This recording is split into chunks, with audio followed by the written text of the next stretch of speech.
to the Convo episode 5. So we have a very special guest right here. So this is Daphne. So Daphne, you can introduce yourself.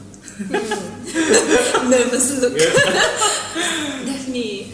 I'm Daphne. I'm from Kuching, and I do art stuff, design stuff, a little bit of YouTube stuff. Yeah, basically just that. in the creative stuff. Yeah. How do you give it a title, right? It's like just everything. Like creative industry. I'm working in the creative industry. Right. Doing everything. But mostly on like what do you call those, like murals? Yeah, mainly murals. So my main income is still from illustration and murals. Wall paintings, a bit of canvas paintings. That's why you see some canvases around. And some digital art, some content, a little bit of graphic design. Yeah. Mainly murals. Mainly murals right now. I see. And paintings. Yeah. Paintings. Just as long as it's art. For paintings, how do you sell them? Like sometimes people want commissions, like a few times companies will want to maybe give a gift to their big boss or something, right? Then they probably want a painting of the boss's face portrait or with their wife or something like that. Yeah. So there are gifts. There was one guy that has moved into a new house, and then he wanted some very meaningful Chinese words, but then he cannot find some nice drawings to go with the meaningful Chinese words, because everything that he can find from China has either koi fish or just some cherry blossoms. So he wanted something more meaningful to match the words, so something to do with family. So he asked me to customize custom a painting where there's the father and then there's the son, and then they're walking towards the sunset, and then it matches the word perfectly. So yeah, that kind of paintings too, just commission paintings by order. So for murals, what's the process for like murals? It's gotten very straightforward in the past 1 or 2 years. People just straight away tell you, I have this business, or I have this house, I want this message, and I somewhat like this style, or some people don't have any idea, then they won't tell you the style, then they say, can you think of something for me? So then that's where we come in now. We can either design for them or just draw whatever they want drawn.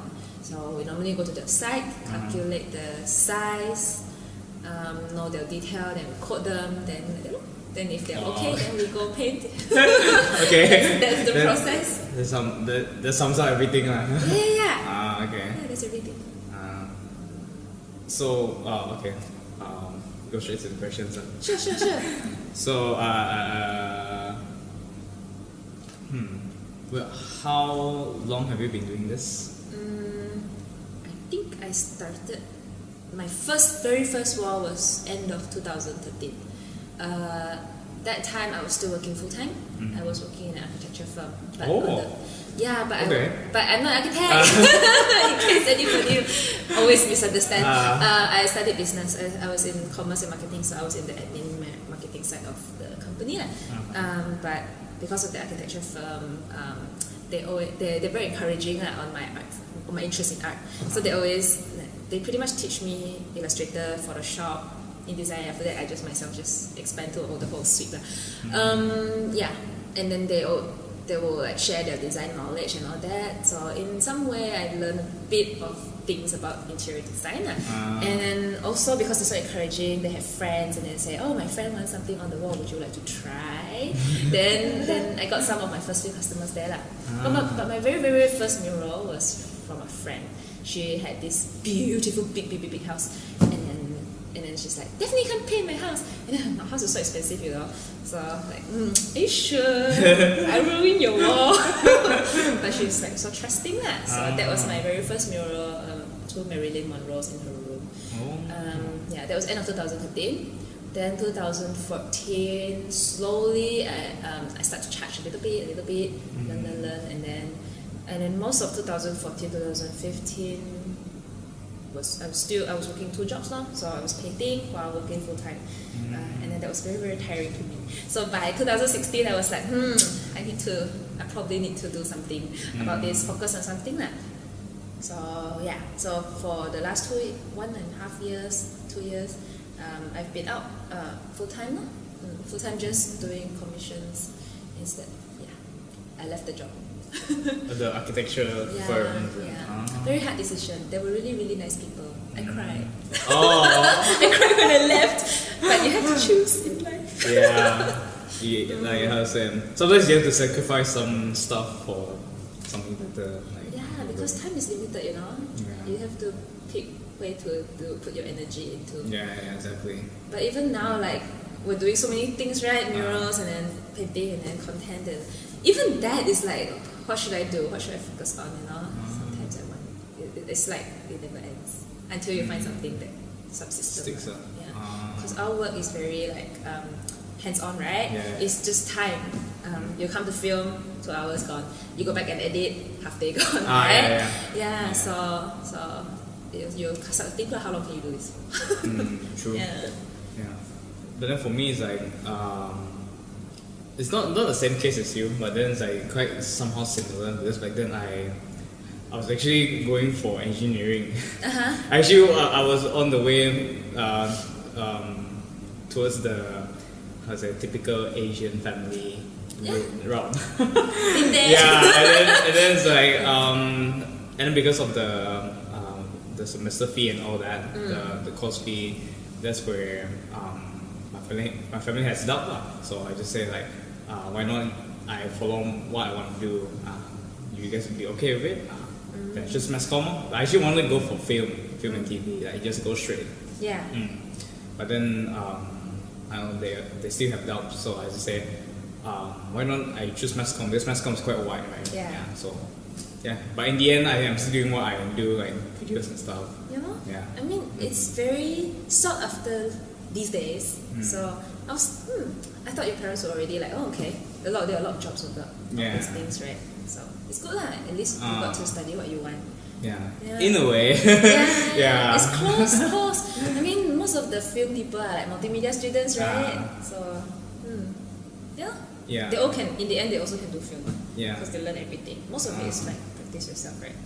But no, I'm not sure. It's like I'm not really that knowledgeable when it comes to like the film industry in like in Malaysia in general lah. Because like for me, it's like I was thinking, what if I want to make a film today? What's the procedure and all that? I don't really know about that. But then from the way I see it, it's like I think it's like this. It's like you need to have like a degree and like all those finance things. Like you have to go to the what's the industry for finance?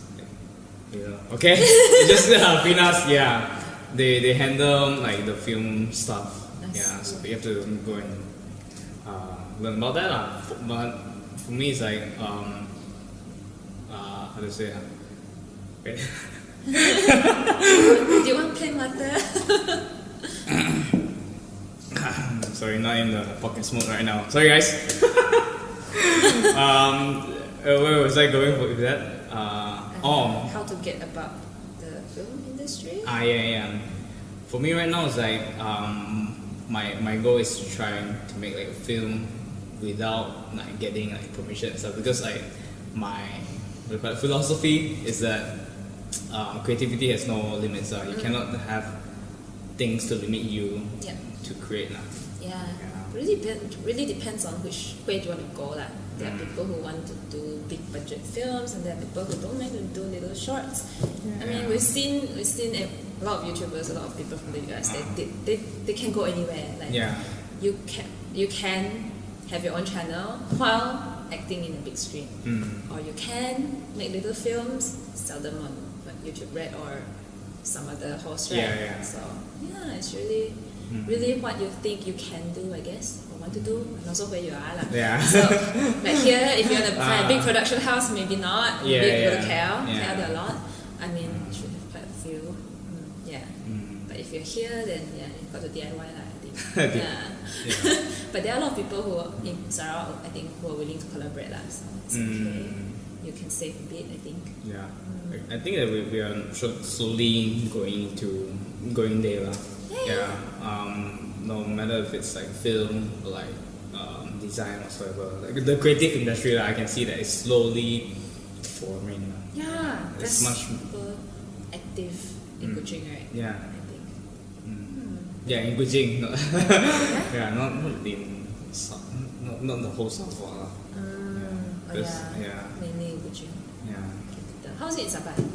In Sabah, I can say like from how I see it, I'm not sure. From how I see it, it's like Kuching is more advanced in a way, like more Events going on. Yeah. Active. No, I mean like when it comes to like the creative industry, you can Really? see. Yeah. I can say like Kuching is like it's like on top now. Yeah. That's good. Yeah. I'm surprised because like KK it has so many people, right? And then so many tourism is so big. Where there's tourism, there's money. When there's money, there should be more creative things going on, right? Yeah, but surprisingly, there's not a lot. Interesting. Yeah, I only know freelancers. I don't really know production houses. Yeah, I think there probably is. There probably like production houses, but then I think when it comes to like marketing, they're not doing that well. I see. Yeah, because the production houses here, like I know most of them actually through YouTube. They all do something on YouTube, right? Even though like some of them are not that consistent, but at least they have some contents on YouTube. Yeah. And then like when I go and watch their contents, it feels like feels very very nice lah. Some are pretty good, huh? Yeah. Cool. Yeah. So from YouTube until like actually meeting them in person, feels very good lah. Yeah. And in Sarawak, everybody's like. Yeah. Very friendly. Yeah. That's what I like about Sarawak in a way. Yeah. Not Sarawak. I actually want to just say like Kuching because like I don't know, I don't really find this kind of feeling like really, but yeah. Because we don't really know people there also lah. I mean, I was born there, but then I don't really know a lot of people. None of your friends do stuff like creative stuff. Yeah, but they like what I do. They support what I do. It's okay, you will inspire them one day. Yeah. Somebody else decided. Okay. That's good. Or can you rush cover the first one? Why do you start painting murals? Why? Yeah.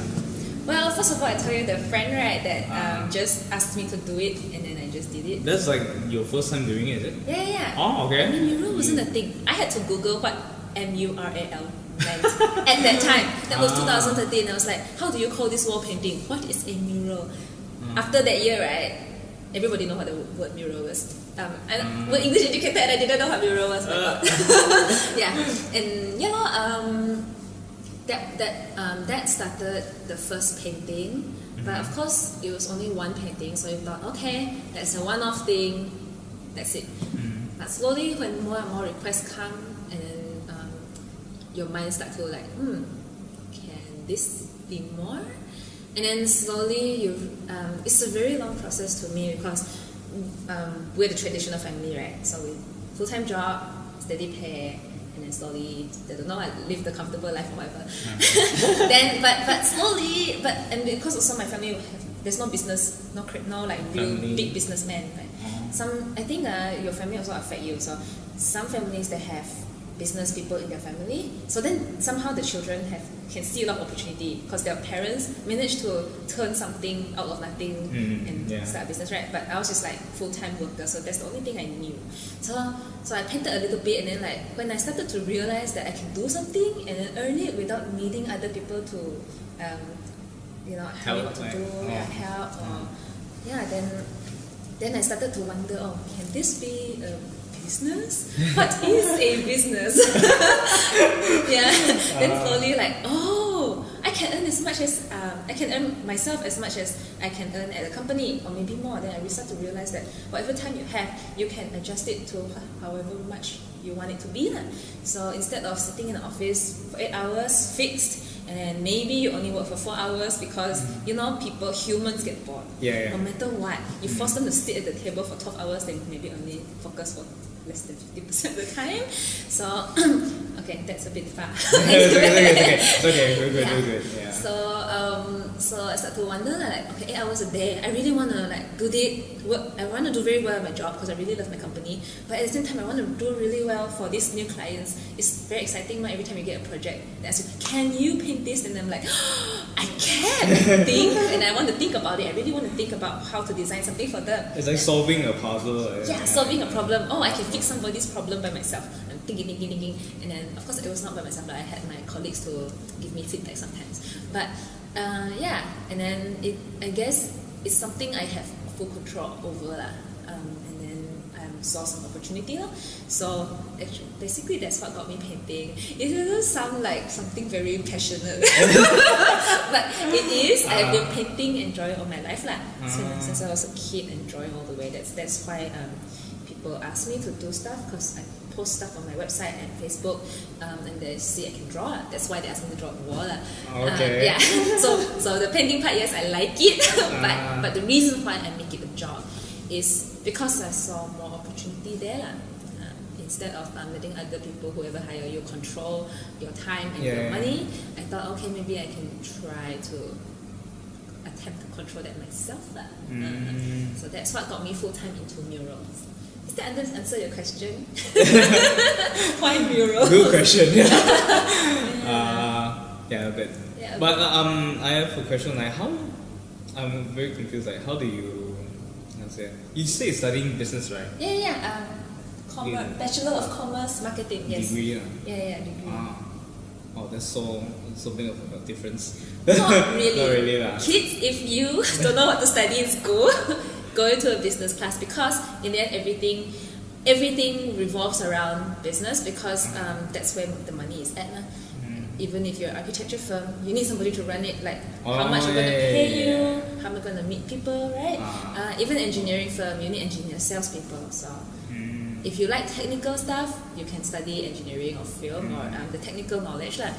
But if you're really, really lost in life, business can do anything for you. I mean, like even now that I am drawing, having some knowledge on consumer behavior, how to market to people, how to talk, how to design, all this.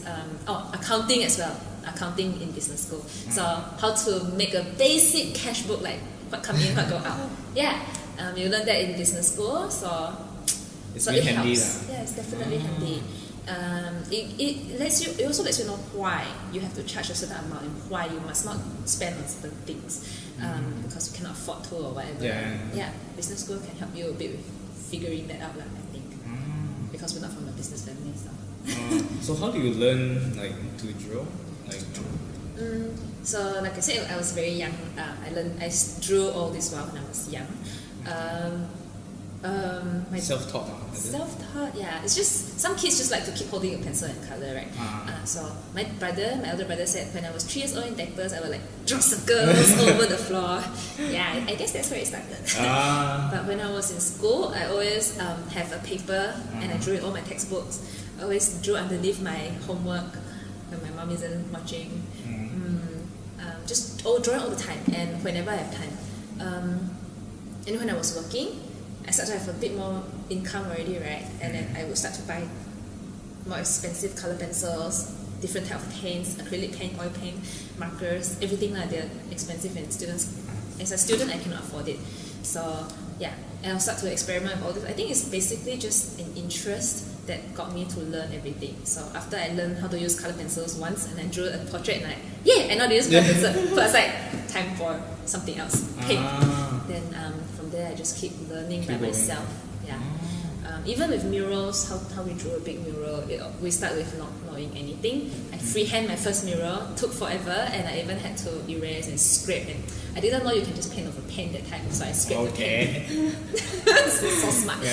But you learned. I learned. Yeah, and then people around me, my friends were like, why don't you use this weight string thing, and then you have a straight line. And then one day somebody tell me, oh, maybe you should use a laser. And then the light straight. Laser? Yeah, we use laser for murals as well, just to get straight lines, because we grid. We figured out how to grid a lot later on. Yeah. So that's how the whole learning process is, mostly experimental. Didn't really learn from anything or anywhere. I do learn from YouTube, and Instagram. Not really learn, but you get inspired. You see how other people do it, and you're like, okay, maybe I could do something like that. Instagram, yeah. Instagram has so many so many beautiful art pieces, right? Pinterest as well. So yeah, this is where I learn from. All the media. Wow. Okay. Yeah, I like the first world country kind of art. They're like so advanced, and they really bring out things you don't think about. Because when we learn art, remember, we drew a fruit, an apple, a banana, and we had to draw it exactly like the apple and the banana. Why didn't they tell us that we can draw the apple blue color or the banana pink color and see whether the colors match? Yeah. I think to me that is more creative to me. But in a way, learning to draw realistically first helps to bring you to try different things. Yeah. So I guess it's just what you think is useful to you, I guess. It's like learning the rules and know how to break them. Yeah. How to learn the rules and how to bend them. Some rules. Yeah, I know how you feel, because like for me, when I'm editing photos, I don't want to make like the same very normal kind of photos, like the colors are just coloring. You want to try? Yeah, I want to try something different. I want to try I want to make people feel like when they see my photos or like videos or whatever, they will feel like, oh, I never seen this color before, and it works. Yeah, exactly. But sometimes it doesn't work but then I learn from there. Yeah. So I guess we have to keep trying out new things. It helps you be creative and can do more stuff. Yeah. It's good to have a style, I think. Like, people recognize you for something. But then again, I don't know, depend on yourself. I guess, like me, I don't like to stay to a style. So if you look at my website or my Insta, my drawing is all sorts, right? Sometimes it's a person, sometimes it's a little animal, sometimes something else.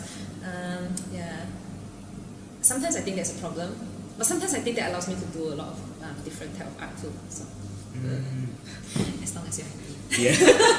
True. Yeah. I don't know. Okay. Yeah.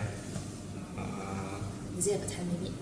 Yeah, for 30 minutes. Wait, hold on. Yeah, we'll be right back. Where were we? Question number 3. I think. Oh, how do you come up with ideas? Like Pinterest and Instagram. Oh, that's it. How do you say? Is it like for all? Like, do you have like a is it from like movies? Okay, let's see. Okay,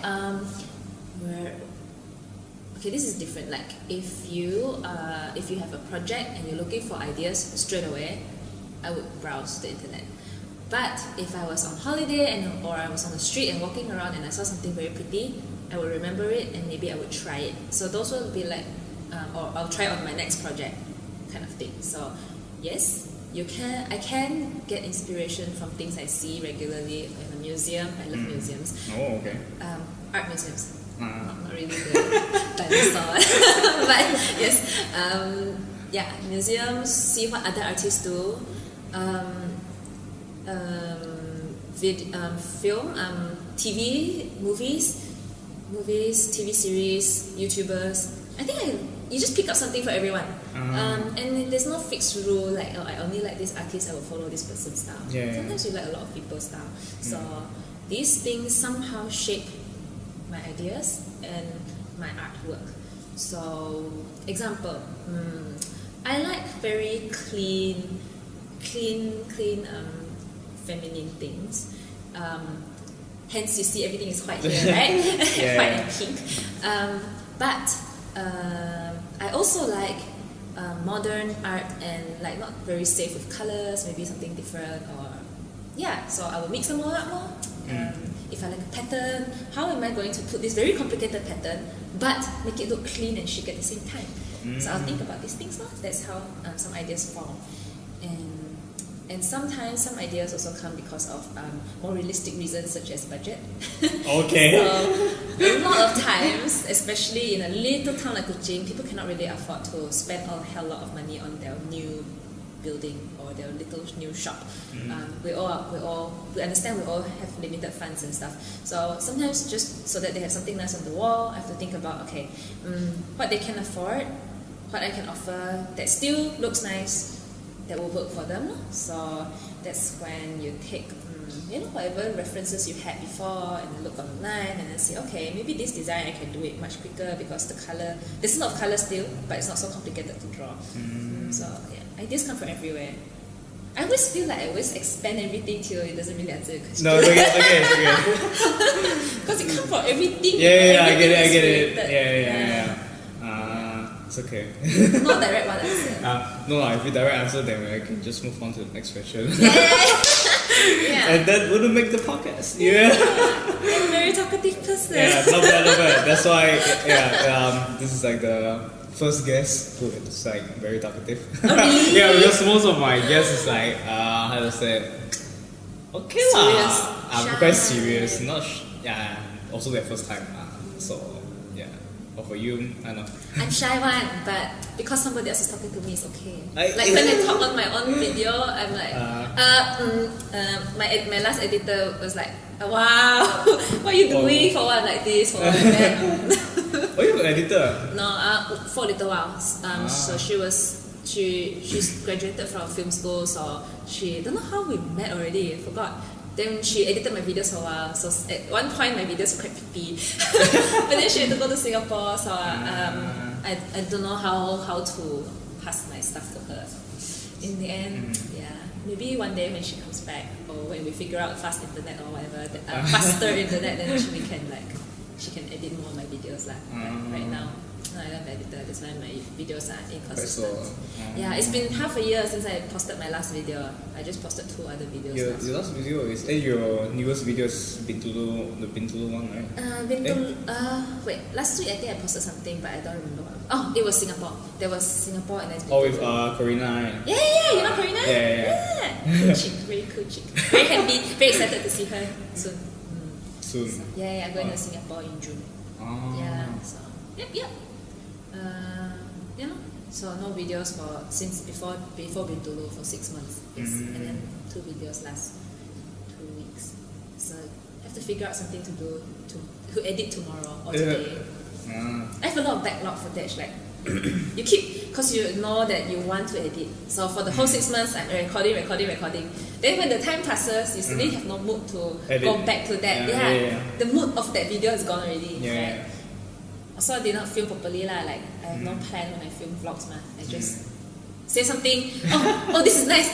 Record. Oh, this is nice. Record. It doesn't work. You get so luan. This is on point. Like first world problems for vloggers. Like you should have a plan, right? Somewhat. Pre-production.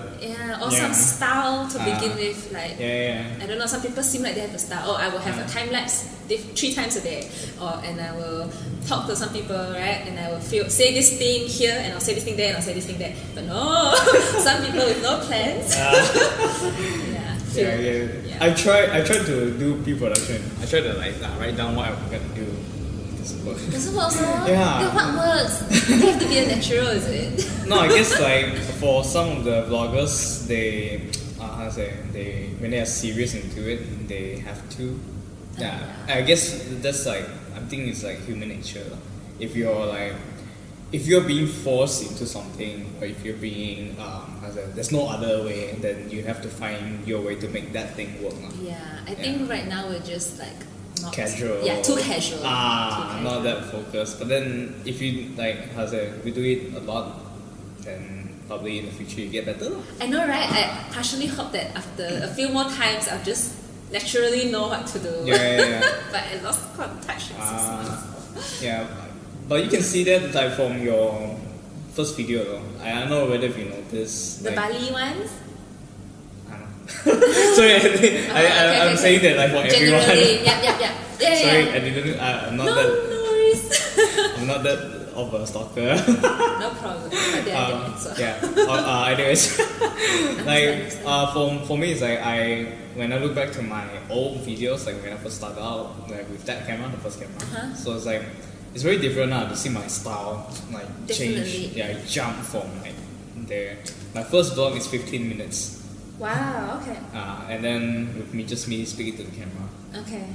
Yeah. I mean, you have to do it, then you only realize what's your problem. Yeah. Like my first video was on holiday with my girlfriends, and then throughout the whole trip, it was really shaky for one, and then I just video whatever I think is nice at that time, and then just put together. Then I felt that it was okay. It's nice to see, but I mean nice to see to remember for me. But I don't think anybody who just watch it would think that this is a nice video. No, it was shaky. It was like no connection or whatsoever. No subtype. No meaning to anything. No context. No context. Yes, correct. After that, then you realize, maybe you have to talk a little bit. Like narrate it a little bit. Then you slowly improve in that sense, I think. Right? Give people some context on like what you're doing or whatsoever. And then people can connect to you as well, if you actually tell them what you're doing. Yeah. Yeah. I can see that the Singapore one you did with Corina. Yeah, I really like that. Really? Oh my god! You don't know how much footage I took out of there. It was a lot. We actually talked a lot about the gadgets, but. You cut out, I cut out. I just cannot use those footage. I just cannot. You will do better next round, Corina. But I also like how to say. I'm also struggling with that to be honest. I think everyone does when they first started out, or like when they haven't figured out their own style. Because I've been doing YouTube for 8 years. Wow. But not consistently I mean, like I started my channel. Not 8 years. 10. 10 years. When I was in primary 5 or 6. So young. That's your first camera from primary 5? Yeah. So cute. How did it last so long? Yeah. But I am still working. Yeah. Wow. So back then, what was I talking about again? Improving. Like when it comes to giving context and stuff, yeah. When I first starting out, it's all just skits and stuff, so that's not a big problem for me. Yeah. When it comes to vlogging, like on the spot, run and gun. Yeah. Like I always have like when I first started out, same thing as you like I know what I want to see, but I don't know what the audience will feel. I know how I feel, but I don't know what the audience will feel. Yeah. But it's okay. You can always adjust in post, right? Yeah. Cut everything that you think. Actually, I realized that say more better than say less. More footage always better than less. Yeah. So but then more footage means that it's like how to say. Work. Yeah. So like with less footage, you have to work with those. Yeah. It's okay. I realized that we can also use graphics, pictures, nice pictures to put in. That helps. Yeah. So it's okay. We'll figure it out in post, and we will get better eventually. Just keep trying, I guess. But for me, it's like there's like a few. Like I went to Singapore. What's my English today? so the Malaysian. We are Malaysian. Okay. Never mind. I went to Singapore and then I shot a lot of stuff like mostly B-rolls. I didn't vlog because I don't know. I want to try something different but then in the end, the video didn't come out. Why?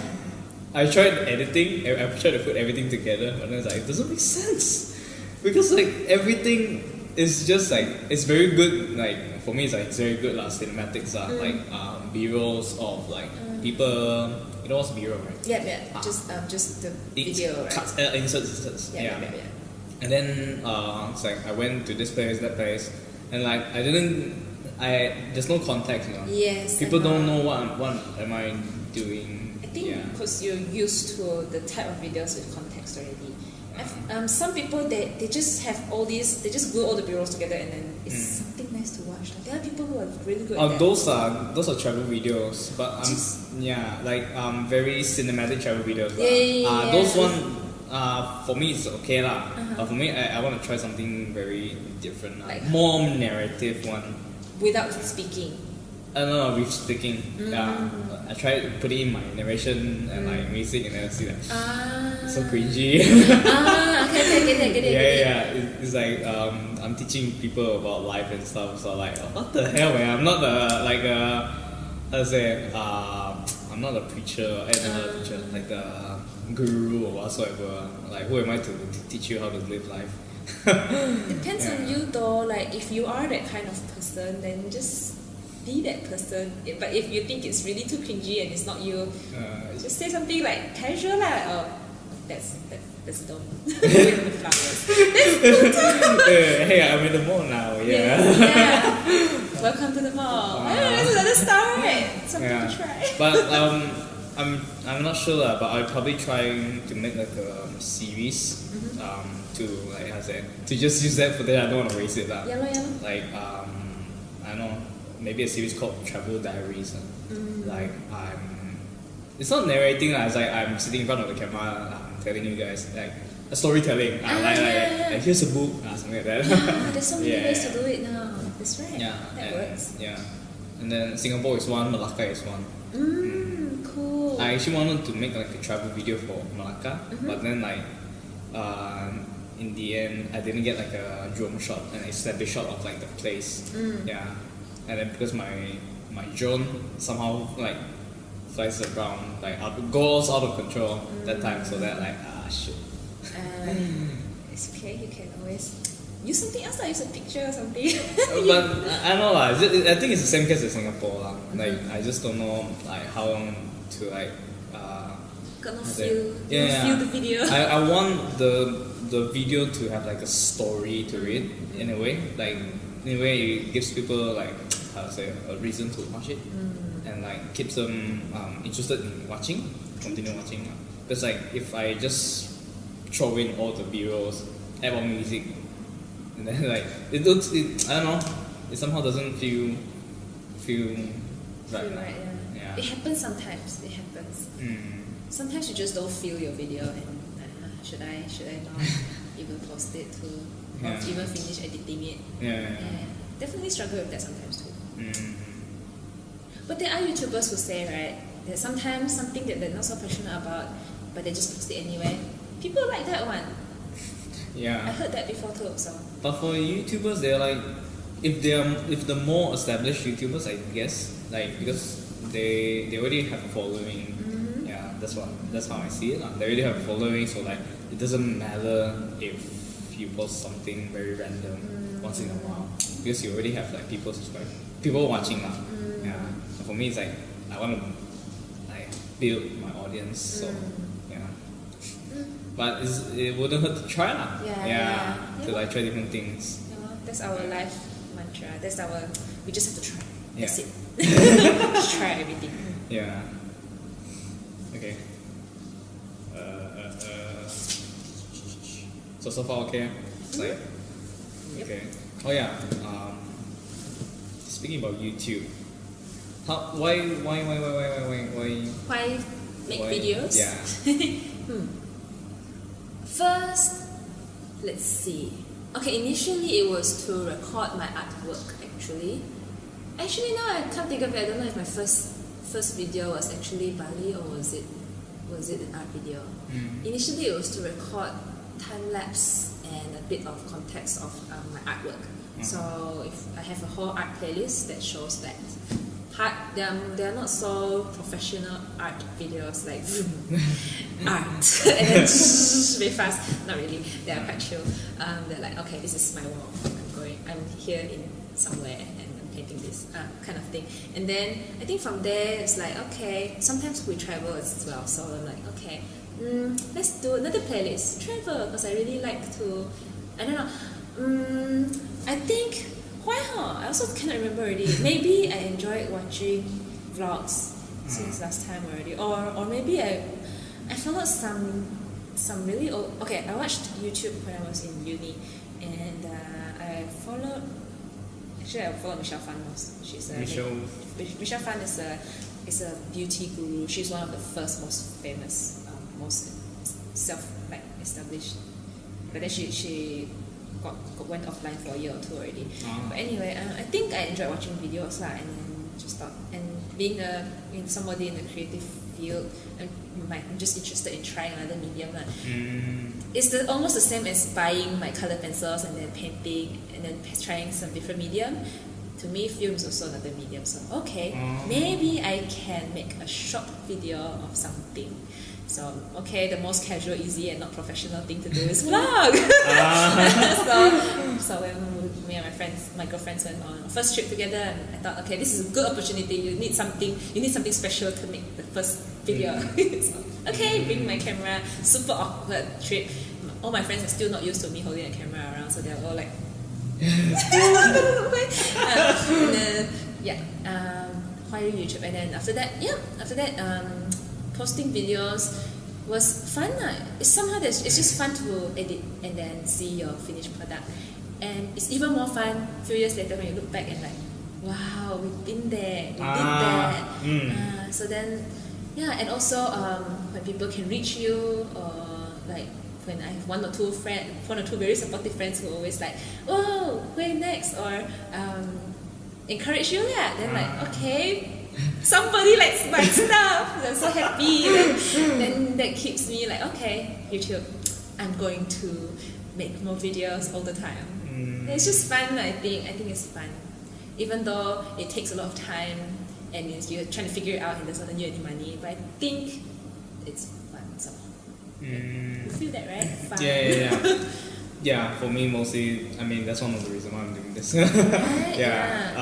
For me, for me, it's like, at first, of course, definitely it's fun, and then it's like you want to try something very different, and then when you slowly getting into like when you do more for me now it's like I want to try to be good at it. I want to have fun making it and then be good. And then definitely everything you do, you just want to be good at it lah. It's just natural, I think. Even though you're having fun, you want to be better at the fun. Like sports. You're playing badminton and you keep losing, not fun. I want to win, so you're going to train. Same thing. Same thing lah. Cool. But then for me it's like it's the same as you lah, in a way lah. Like when it comes to like memories and stuff. Right. And sometimes I feel so grateful that we filmed all those places we've been. It's like, oh, I cannot believe we did that. I said that. I wrote that. No. But it's a good, good diary kind of thing, like it's like a mini movie lah, in a way lah, like for your life lah.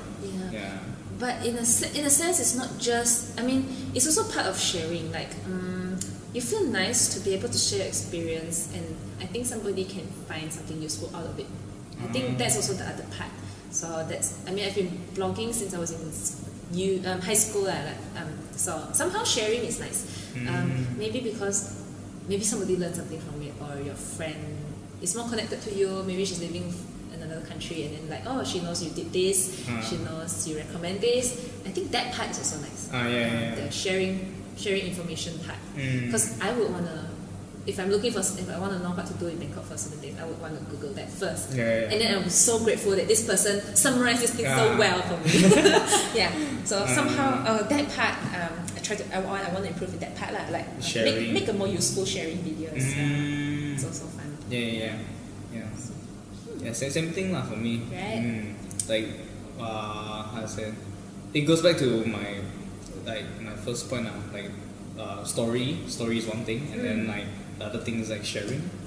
Like for me, I want to try to add more value in videos. Like when someone finish watching my videos, they'll be like, oh, okay, I learned something new, or like I got something from this. Because sometimes it's like I don't know, it's very random. Oh, I went to this place. Look over there. There's like this thing. Blah blah blah. And then I had my dinner. And then okay, that's it, guys. See you guys. I'll be going somewhere else tomorrow. And then like people see you, they're like, what? Unless I can say like if you're very energetic, very full of life, like very very super pretty. Then like people are just, Yeah, and then Just talk. you are the content. Yeah. That works too. Yeah, you don't yeah, really yeah. need to. Yeah. Just depends on what direction you want to go into, I guess. Yeah. But there's something for everyone. That's what I think. There is somebody who's going to like really quiet vlogs. Or there's somebody that's going to like... Introverted vlogs. Yeah. My friend showed me these two girls that just go around everywhere. They don't talk much. But the video is nice to watch somehow. Maybe because they're pretty, or the place they go is nice, or the way they film it is nice. Yeah, so... something for everyone. I think as long as you feel what your end product is nice, somebody will feel it's nice. Yeah. That's how Michelle found the one that the YouTuber that I followed, the makeup guru. I think why she stood out from everyone is because her end product is just nice to watch. It's just pretty. Like she has that talent. It's like anybody can draw, but some people are going to draw it a bit nicer. So somehow she her finished edit is just nicer somehow. So people want to watch it. It's very informative, straight to the point, beautiful. The way she talks is calming. Yeah, it's interesting. Points to Yeah. What are your hopes for like YouTube? Like, do you have any YouTube goals? What goals? Goals. Yeah. Of course, I want to monetize it. At one point, remember, like not long ago, before last year, YouTube actually, as long as you have more than 100 subs, you get paid.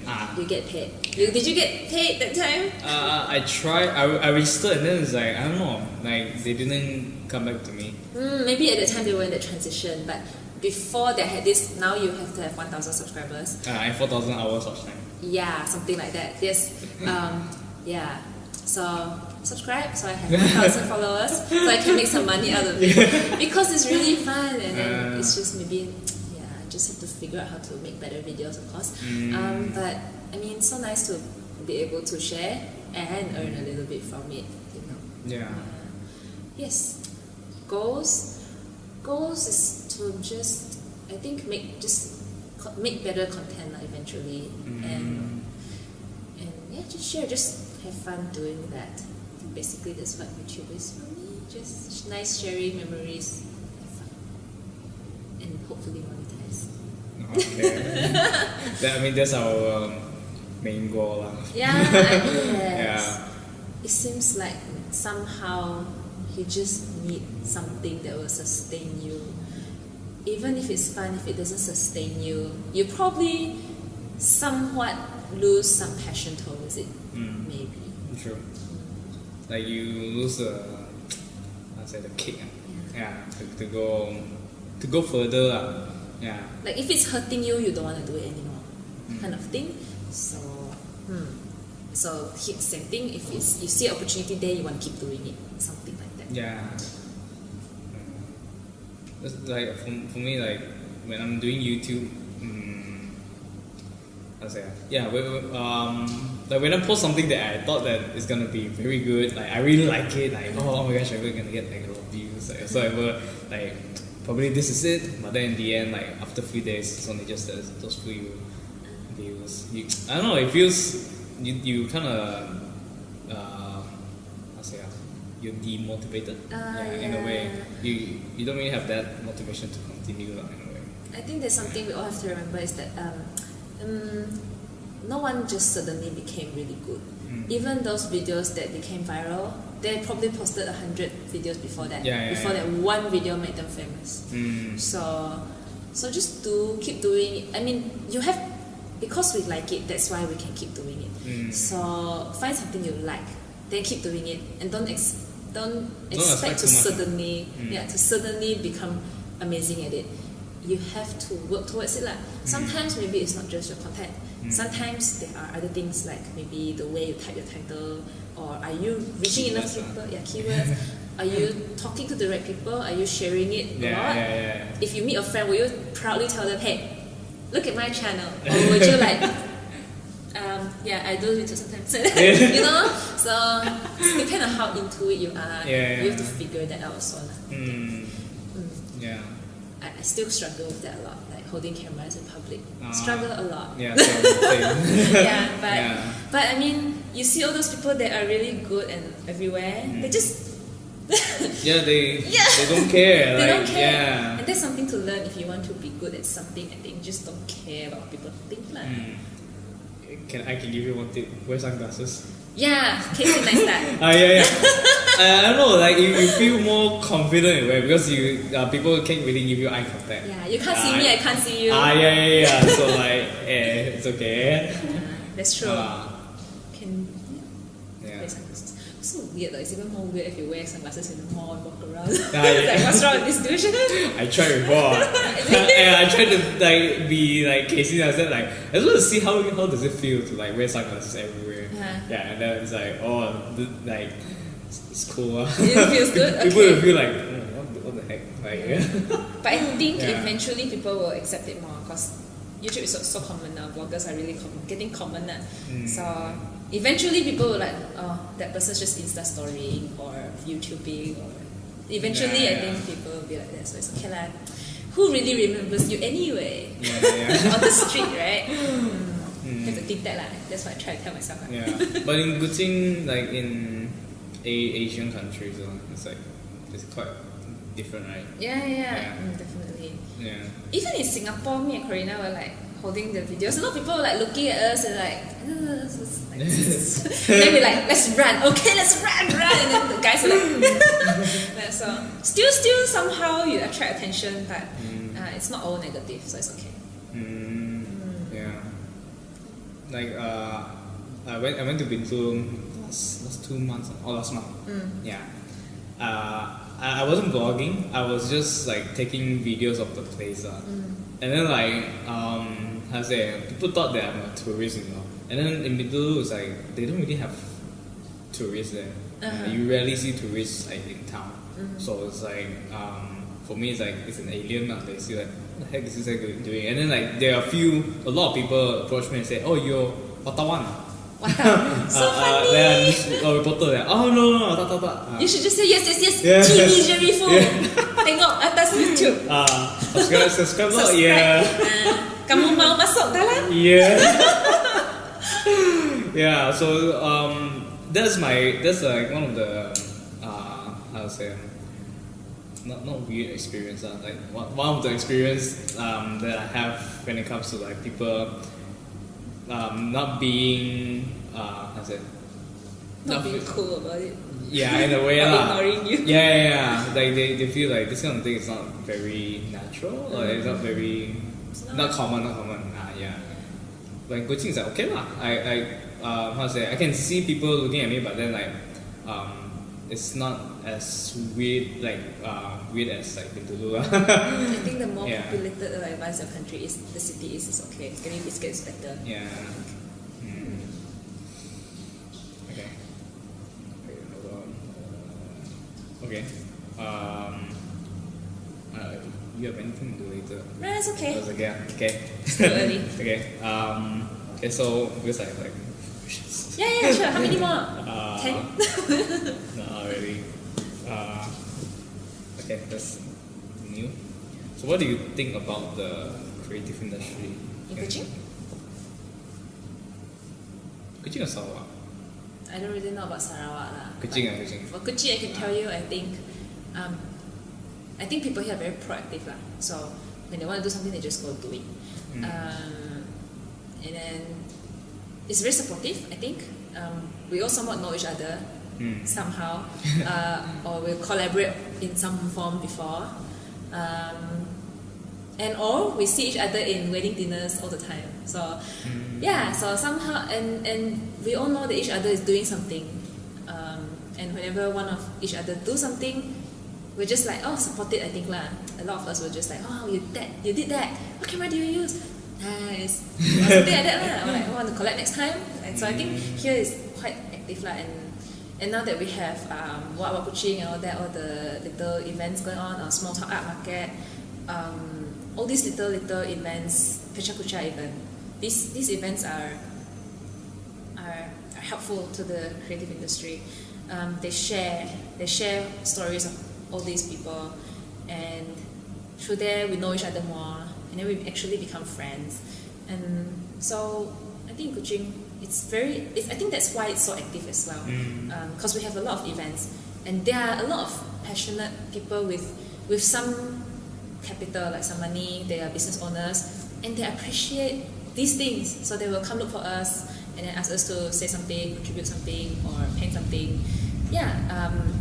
And then maybe it's also because we are developing quite fast. We have so many new shops coming out, and some people just look for us for some nice graphics or some murals on the walls. So they're supportive lah. I think the creative industry in Kuching is supported. It's getting better. I don't really face people who just ask me for free stuff anymore. Yeah, it's been a long time, because after they realize that that's how you make your living, I think they don't really try to kill you there. So yeah, I think the creative industry in Kuching is active, friendly, supportive. Yeah. What do you think? Yeah, same. Yeah, right? Yeah. Quite active. I was surprised when I went to KK that I didn't know about any events. Maybe I don't know, I'm not following the right websites or that, but the only thing I knew about that place is that they have one store that sells pretty stationery. Where is it? It's in town. It was on Gaya Street. It was very near the cafe I was at Wu Cafe. Best avocado toast I ever had there. Anyway, there was this place that sells stationery, but I don't know if it's still there or not. Forgot what it's called, something pepper, or I don't know if it's salt pepper or pepper or something. But I only heard of that place, and I don't know if they hold little markets or stuff. But that's the only creative place I know. In Kuching, we easily find people who sell stuff already. If you go into any tourist place, Airbnb or cafe, you will see something that the locals made up. Yeah. Okay, we personally have postcards in a few cafes in town. But besides us, I also see so many other people's beautiful work. Like they sell postcards, they sell bags, coasters, whatever they make with their hands. So yeah, it's so active. Like, wow, this tiny city, so many things going on. Yeah, not bad, huh? Yeah, that's like, well, whatever you said just now is like one of the reasons why I'm still here, still in Kuching now. Got like a hop like that, right? Yeah, seriously got hope. Yeah, I can say. Yeah, even though like I have a few family members here, but I'm not that close to them. Like my grandma's sisters, brothers, some of them are here. Then they have kids, and they are my cousins in a way. But then not that close. So in a way, I'm technically alone. Yeah, but then I don't know. Like when I'm hanging out with like people and stuff, it's like I belong here, you know. Yeah. So people have time for you as well, lah. That's the other thing about here. We're not stuck in traffic. We're not always angry. Very chill. Chill. Yeah. It's a good place to develop your creativity here, because there's not much to compete with, and everyone's supportive enough to let you try something different or same. Yeah. So true. So it's a good place to grow. Yeah. And it's cheap to survive, even if you're just starting your career. And then like I actually tried like a few times where like people approach me through Instagram asking me for like a photo session, and I approach people for like a photo session. They're like, okay, you know. Yeah. And it's like it's very amazing to see that honestly, like to see like someone you met online. Not Tinder. Like on like social media. Maybe. I mean, whatever works for you, man. As long as you're happy. But for my case, it's Instagram again. So like, I just straight away I asked them like, hey, you wanna come out for a shoot? And they're like, yeah, sure, why not? Yeah. And then like the next few days, you just came out, and then you're like, wow. Yeah. Also, because I think we kind of trust each other here, lah. Somehow, like, my friend knows you, so I think you're safe to go out with, you know? Mutual friends. Yeah. That in that sense, like, if I go to KL and some random person message me, I'm like, mutual friends? Ask this person about this person first. But here, like, it's okay. No problem. You know? Yeah, it's very cool. Nice place to build your creative things. I think it's more, like you said, like more collaborative. Yeah, like easily. People can collaborate easily. Like me and you. Yeah. Suddenly, do video, sure. Also, I think it also helps when people ask you to do stuff, because I'm like not very aggressive, so I don't always look for people like, hey, you want to do this, you do this, and even if I do, I'm like, I forget, or I don't know what to do. Then when people find me like, oh yes, you forced me to do something. So, at least it's something. Yeah. It's good. It's good that people are always active. It's good to have active people like you. I mean, I'm not that active like all the time, but then I'm trying my best. YouTube. Yeah. Try your best. Oh yeah, just now you mentioned like you don't do free stuff, right? Like anymore. Like, do you do free stuff like when you first starting out? Not really also. I was lucky because every time I did something, even my first painting in my friend's house, she just gave me angbao. So I'm lucky that they already started that I don't expect you to work for free. So they give me some sort of reward. At least a token. Yeah, a token. Then from that, of course, even when I had my first few commissions, I never had it done free. I maybe done it really cheap, but I did never do it free because, in a way, I mean, I'm working full time, but you're also taking my time, so I kind of feel that this should be worth my while. If not, I'd rather just paint something for myself, right? So I'll just charge a little bit, see if it ngam the person, and then just do it. So I don't have the habit of giving free, unless it's something I believe in, a charity or something I've never done before. Like, really, really cool thing, but not take up too much of my time. But that was back then. Now that I'm full time, it's really hard to do free things, because you have to worry about your survival. If we have a full-time job, or if I have a long-term contract with somebody and I have a bit of free time, maybe I will consider. But if not, maybe I was if it's a meaningful charity to me, I might sponsor. In a way, it's not free. I'm paying it out of my pocket, then that you can call free, but it's not free to me. I just sponsored you, something like that. So I probably need some sort of benefit from that. So maybe share my brand or something like that. So I don't think it's good to allow yourself to be too free or too cheap, because you are hurting yourself, and to whose benefit? Is your friend really your friend if they're not supporting you? Is your friend going to buy you your next 2 meals? Something like that, So you don't want to rely on other people, and you don't want people to rely on you too much. So we all have a reason for charging a certain amount. We think that we're this valuable. Do you think we're the same? So no, I don't think I ever did anything free. Unless it's like really, really, really, really close. No, actually no. Still no. I'll just give a gift. Maybe their wedding. I care for this person a lot. I'll draw something for you. That's a gift, or a giveaway. That's free. So oh my god, it sounds so business, but it's okay. But that's what I learned from business school. So how would you advise people to like approach this, like when it comes to like doing free stuff?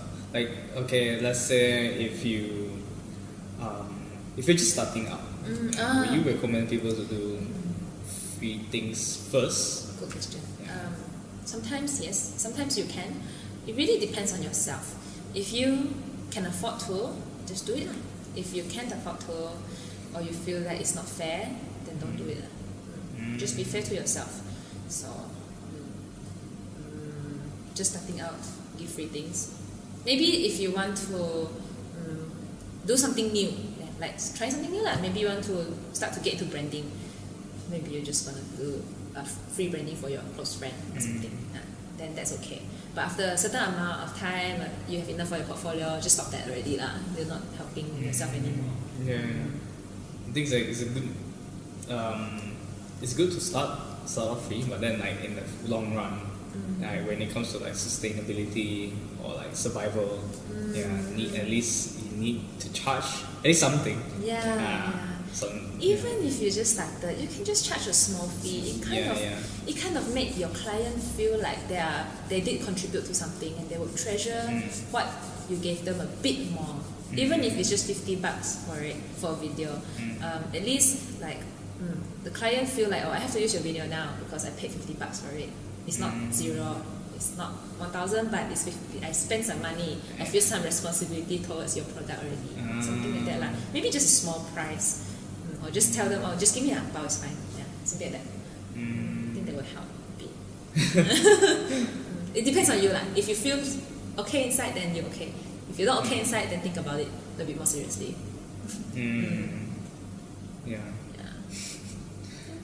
Okay. Okay. Let's go to quick questions. Okay. Not quick ones. Not quick answers. Okay. Oh, quick questions, not quick answers. No, doesn't have to be quick answers. Okay. So you just take your time to answer them. Okay. So how do you get through doubts? Like, oh God, I'm the most emotional person ever. I doubt myself too much. But then, even though I doubt myself, I know that I can lah. It's just maybe I'm not good enough, but I know I can finish the job, kind of thing. So if you have doubts, you just got to keep telling yourself you can. You find a way. Never just like, oh, I cannot. I just cannot. I mean, even if you personally cannot, find somebody who can solve the problem. If you have a problem, just solve it. If it's given to you. So I have to finish a video. I don't have the time to finish the video. Jerry, can you edit for me? I'll pay you a bit. There's no problem that cannot be solved, I think. So even if you doubt something, just know that there's always a way. You just got to think. Even if you cannot, ask somebody to think for you also can. Just find a way. You've solved the problem. So doubts, I just always tell myself, there is a way. You will get through it. You'll find a way. Really cannot make no time, then look for help, right? Does that work for you too? Yeah. For me it's like more or less the same. Yeah. There's nothing that cannot be solved. Yeah.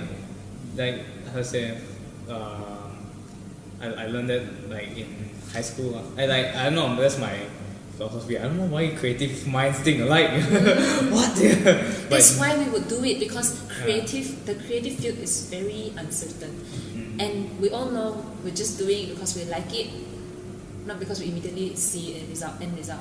So we definitely know that we're going to go through all the hard things somehow. You don't expect to be famous in 2 days, kind of thing. So I guess in that sense, we kind of think alike lah. Okay, it's okay, just try again. It's okay, just try again. It's okay, I'll find a way to fix this, right? Yeah. For me, it's like, I think it's better if you don't leave it, don't just like ignore it. Never. Yeah. It's irresponsible, and you will never get another job. Yeah. It's like you never get anything from that if you just run away from it. Exactly. Yeah. Problems are there to help you grow. Yeah. Unless it's like you've been working on that, I don't know, for like so long, and then you're like, you try a lot of things, a lot of ways, and then like, I don't know, until you're very fed up. Yes, I'm currently a little bit very fed up about something right now, but because I also tried a lot of times, but you spend so much time on it already, you just want to see it through. But I also feel like I'm giving up already.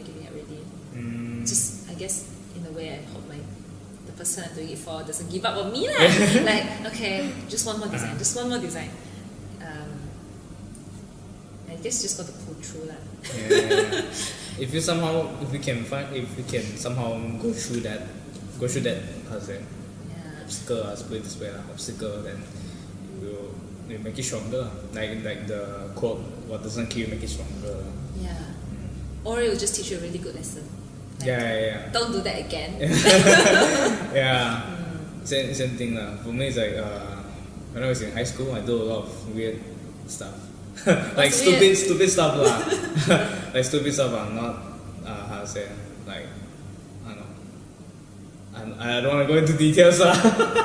You know, high school stuff lah. Yeah. No, I don't know. Why one? But then it's like all of those stupid stuff, like how to say, of course you're gonna regret in the how to say, if you don't do it in the future. Yeah, so like just do it lah. But then I learned a lot lah from doing all those stupid stuff, definitely. So yeah, just keep on doing stuff. You know? Yeah. There's no right or wrong, just pull through and be responsible. Be responsible. That's about it. Okay. Cool. Okay. if you were to go back in time, what is the one thing that you will change or you would do differently? I would have left the country. Oh, okay. No lah. In a sense that I don't know. I like the energy of a bigger city. I've always liked it, but I started building here already, so it's different like when you're older. But when I was younger, I probably should have explored a little bit more. Every older person tells you this, which is very true. So when you are young, you want to go somewhere, just go. You want to move, just move. If you don't like it, you can always come back. So yeah, that's the only thing I probably think that sometimes I think about, like, what if I was in a bigger city? My job would be very different, or I could still be doing the same thing, or I could still be working in another somebody's company as a business person, or would I even like start murals over there? But somehow I think as long as you are that type of person who want to try all those sorts of things, no matter where you are, you will do it. So if you think Kuching doesn't have your population, go KL, go Singapore. It might or might not work, but same as here. So whichever the probability is better, or whichever you feel more comfortable at, just go. To me, I always I like Singapore a lot. Even though a lot of people don't like it for their own reasons, but I like it because it's convenient. There are a lot of people, and there's so much design stuff going on. Everything's pretty and it's safe. So I like that a lot last time. Or maybe I just like everywhere lah. I like everything lah. So at that time I probably would do that a little bit differently. But even here now, I'm not okay with it. I was able to explore so many things here as well, and I'm not pressured by a lot of things. I'm not pressured with high cost of living or all that, and I still travel often. I still always go to Singapore every year full time. So it works out in the end as well. So probably the only thing is like I should have been more daring a little bit. That's about it. But apart from that, no. I mean, we make all sorts of mistakes, but it's okay. But there's just some things that time sometimes catches up with you. I think. So it's like if you have that one thing that you really want to do, then just try it. Yeah, just try. But really, in the end, as long as you're happy, right? Whether you did or didn't do something, you're fine. We'll all be fine eventually. Well, so wise here. I'm much older than you. Mind me asking, how old are you? I'm 1989. I'm gonna be 30 this year. Wow, okay. How old are you? 21. This year? Yeah. So you are 9 years younger than me. Yeah.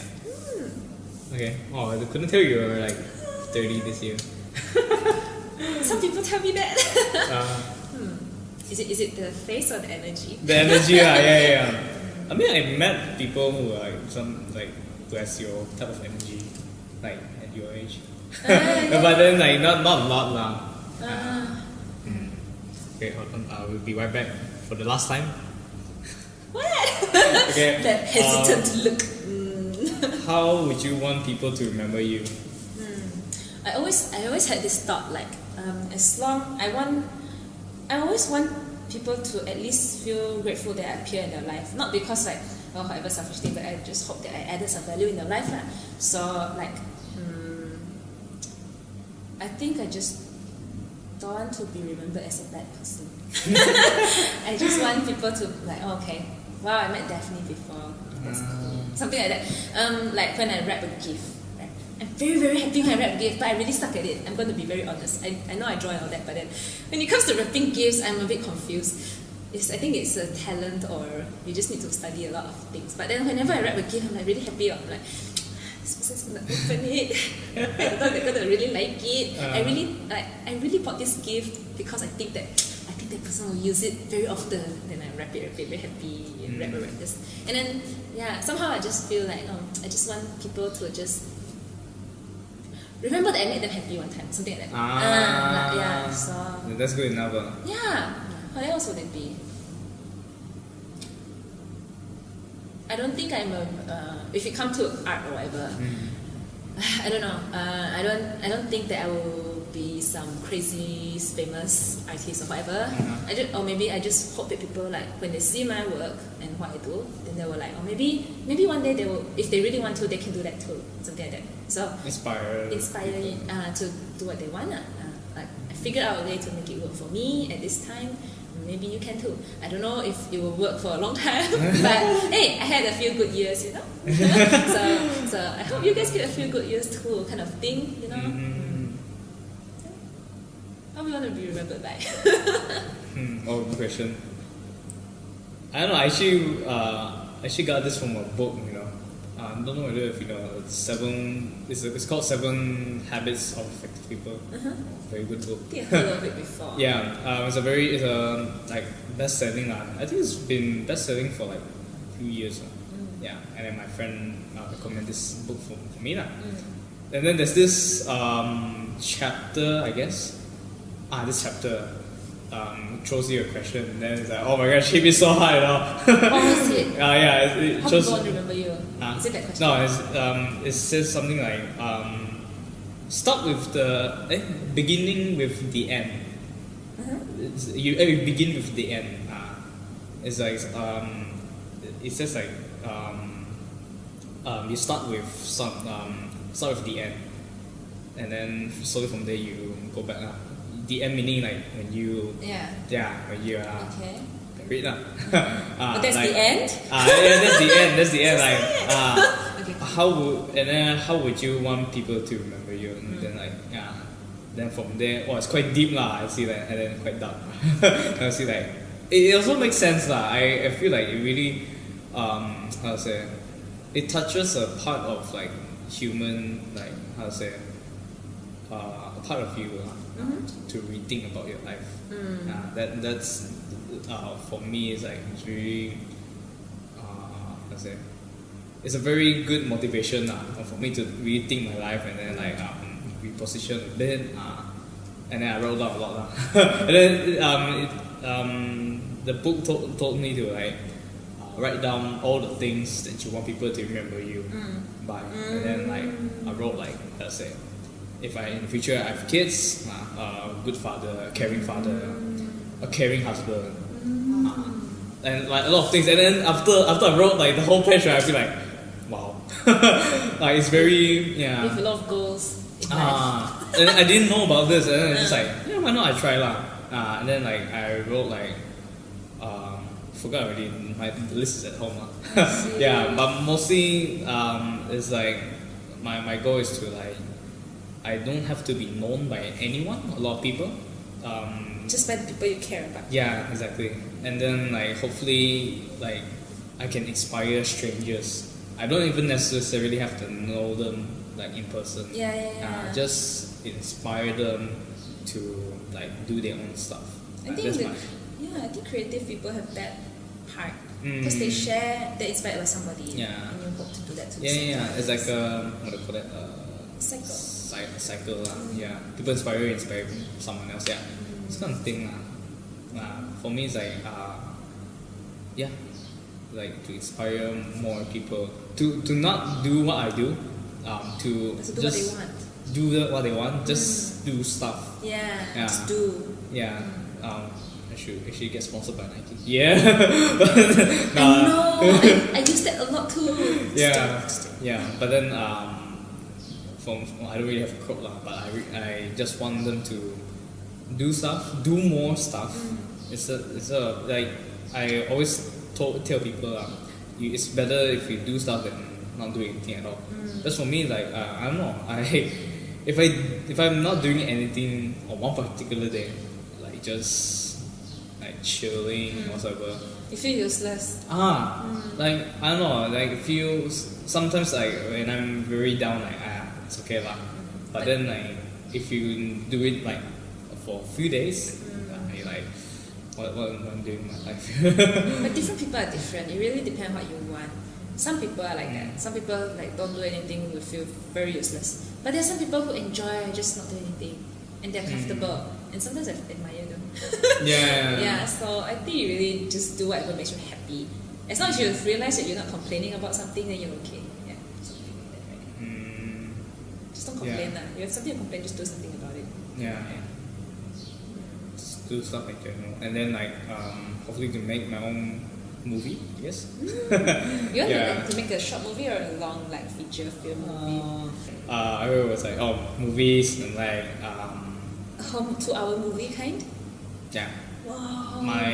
How to say my goal but if this goal is not achieved, then it's okay but if it's somehow achieved, it'd be cool Do you want to make it yourself here? Do you have a story already that you want to tell? I want to make a movie about myself, my life Yeah, like it's inspired by my life because I think like I don't know. then you have to be quite old to be able to have most of your life in it, unless you have one of your this stage in life, and then you have one 10 years later, and the 10 years later. No, not really I'm thinking of like from my childhood until maybe adulthood, until like maybe now, or like maybe after, like when I'm 30, something like that. Then I can have like a quarter of my life to be put into a movie Have you watched Before Sunrise? No. Watch. Before Sunrise. Might inspire you. So Before Sunrise is a trilogy. It's acted by 2 actors for these 3 films, and there are few, don't know how many years apart, maybe 10 years or more apart. So these 2 people, they met when they are young adults in Europe traveling, and they told us how throughout the whole movie it's just them 2 talking about life, and then that's when they're young. Then bunch of years later, they are married or they divorced or something. Married I think. And then that's their part of the life and whatever they've been through that part. And then the next, don't know how many years, they're already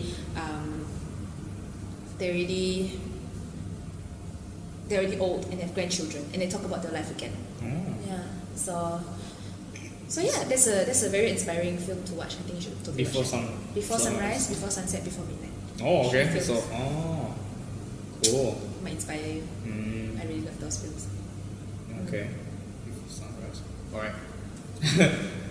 Yeah. Oh yeah, so yeah. I don't know. Because like I've been through a lot of stuff. Yeah. From family, relationship. Yeah. So it'd be cool to see your life. Yeah, I know. I just want that feel like, for example, if you are doing, you see all those, what do you call that?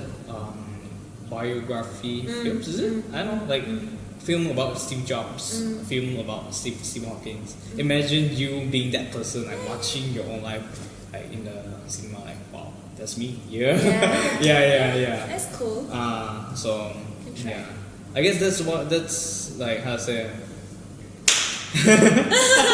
Distracted. So yeah, I guess that's the goal that I'm having. It how to say, transpires into YouTube Oops, careful. Excuse me, sorry. It's okay. Pick up. Yeah, so into YouTube. That's what keeps me going on YouTube Yeah. Okay. So good to have goals. Yeah. So, any plans or hopes for the future of like artsy Daphne? Daphne or Daphne? Daphne. That was the website name that I got when I was much younger, and that became my brand. Where it's gonna go? I really think that I hope that Artsy Daphne can grow into more of a creative team that does a lot more than just murals. Content mainly, I think, would be great to build. I like to create content, so I hope that eventually we will come up with a team that can do that. Not just a team that does professional content all the time. Maybe sometimes we just chill, like have vlogs as well and stuff like that. Mostly it's just to make it sustainable with a team of people who want to do the same thing, which is we want to keep being creative professionally, maybe make content for brands, maybe that we like, maybe fashion related or art related.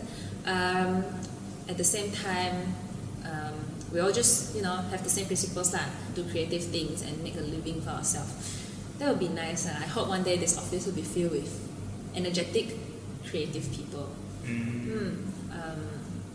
It can start, I hope it evolves into that. Starting off with murals now, and then videos, of course, and then slowly, but maybe have some graphic designers eventually and multimedia people. So we'll see how it goes. I think that I want a team because we can count on each other. Right now I feel like I'm only doing things myself, and it is really, really hard. And I believe I'm not the only one. I believe there are other people as well who are doing the same thing as me, struggling, and trying to handle everything themselves. But I think what if we two work together, or we three work together, and then we have each other's back. I can take a break for a week, and my team can do everything. And when they can take a break with their family, and I can do my thing, right? Wouldn't that be great? So that's my hope, lah. So far in this office, who is working here? I have an intern. She's also really proactive. She just messaged me on Instagram one day and said, I really want to do something on my sem break. And since last November till now, she worked on more than 5 murals with me already. I don't remember how many. Maybe more than that. Yeah. Oh, the girl in your video, is that? Yeah, Ginny. She's cute. Yeah. Before that, I also had Kimberly, and she also helped me a lot, administrative-wise, and some projects also lah. So I'm always I'm trying to work with different people and see who can who will be able to help me, and I help them, and we grow together. That's what I hope. Not easy, especially when the place is really small and people all have their own goals. But yeah, who knows? Yeah. So how to say? Not adding in the interns, it's only just you, is it? Yeah, yes. Mainly still just me, which is why I really hope that I can share the burden someday. It's really tiring. Okay. Oh, that's amazing. Because I thought you were like sharing this space with someone else. No, well, hopefully soon. Yeah. We'll see. See after my next few projects. I'll be too busy to do a lot of other things because you don't handle everything yourself. Yeah. So we'll see. This place is cool. I mean, I wouldn't mind staying doing more stuff here. Yeah, sure. Maybe I can rent you a little spot. Can. You see, yeah. If it's we'll work this out. Yeah, if you see me sitting here more often than you know. Yeah. Okay.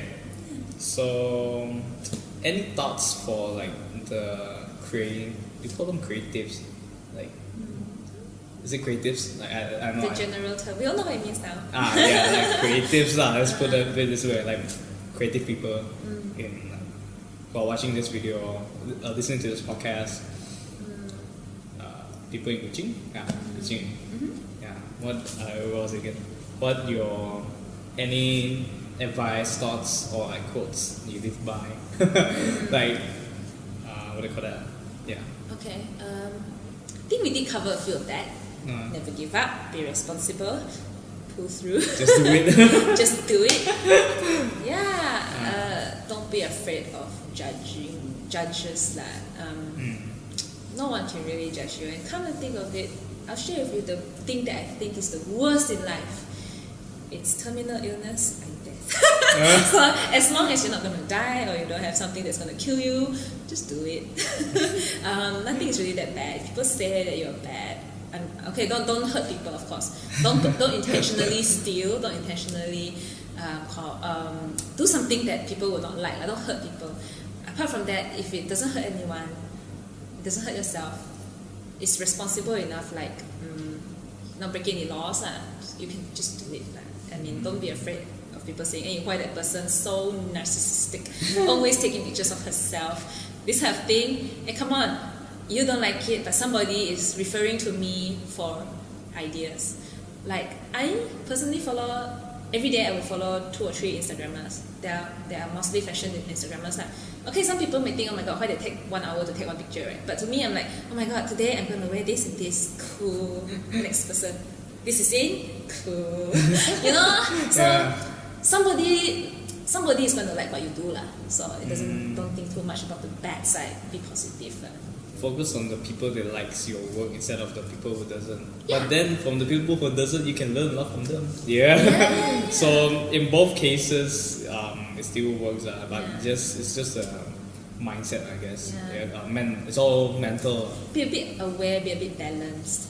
If a lot of people are telling you something is wrong, think about it a bit. Like, okay, if everybody says I'm a bit too loud, if like 10 people out of 15 people tell me I'm very loud, I'll think about it a bit. You know, like maybe I should tone down a little bit.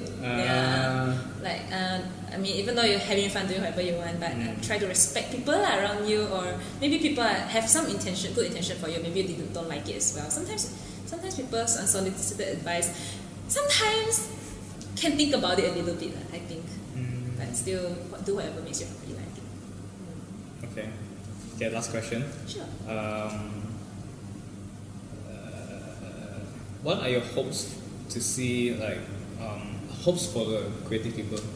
Like, what do you hope to see? Like, see more people in this field, or like, I don't know, maybe more people collaborating with you? I don't mind a lot of collaboration. It's fine. What do I hope for creative people? I guess same as what I hope for everything. It's just everybody just be happy, you know. If you don't like something, just change your situation. If you are an engineering student who wants to be creative, go be creative. I hope the creative people don't just give up hope. Just, I don't know. I hope most of us are able to just do what we want. So same lah. I hope for others, but I hope for myself lah. Which is like, I hope I can do what I want when I want. And I hope everybody can do that as well. No judge. If they want to be more creative people, then have more creative people. I hope everybody like live well as well. Like don't starve yourself just cause you have a passion. Know your value a bit, I guess. So I guess you have to know how to calculate your risk, like know your worth as well. Be brave enough to push your limits. Yeah, try something new. Keep pushing limits. Be weird. It's not about being weird now, right? Yeah, true. Okay. So where can people find you? Like on Instagram? Yes, Instagram artsydaphy and Daphne Siaw. I have 2 accounts. Okay. Facebook as well, artsydaphy on Facebook. YouTube, Daphne Siaw. Twitter, Daphne Siaw. Yeah.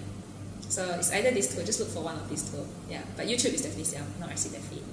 Yeah. So yeah. Right. Follow, subscribe. Help me make it monetized. Okay. Yeah. Couple monetized videos. Videos. Okay, so I guess that's it. Oh, it's been like an hour and a half. Yeah, man. Cool. Yeah. Nice talking to you. Yeah, nice to meet you. Oh yeah, for your information, this is like the first time we're meeting each other. Yeah, first time. Yeah, so it's pretty cool. We get to do some content, and hopefully I can squeeze out some highlights from this podcast. And then hopefully you guys get something from this. Subscribe to the channel, follow on Instagram, do all those stuff. Yeah. And check out her murals. It's like really mind blowing. Wow. Yeah, really nice. Yeah. So hopefully you get inspired from her work, and hopefully I'll be able to do more contents with her. Yeah, definitely. Yep. So subscribe to me, of course, and then leave a comment down below, and then share this out to your friends, definitely. And then I'll see you guys in the next video. Bye. Bye. All right.